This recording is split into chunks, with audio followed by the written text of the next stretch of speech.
आपका वोट बहुत कीमती है।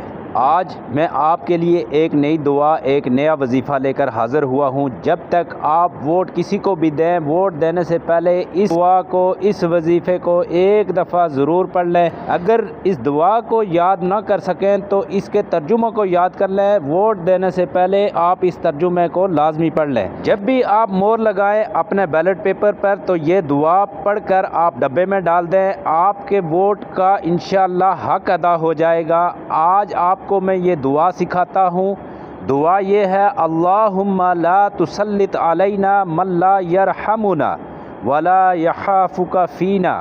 इसका तर्जुमा ये है कि ए अल्लाह, हम पर ऐसे हुक्मरान मुसल्लत ना फरमा जो हम पर रहम ना करें और हमारे लिए तुझसे डरने वाले ना हों। तो दुआओं में याद रखिएगा और दोस्तों के साथ भी शेयर करें ताकि वो भी पढ़ें और इंशाअल्लाह हमारा वोट ज़ाया नहीं जाएगा।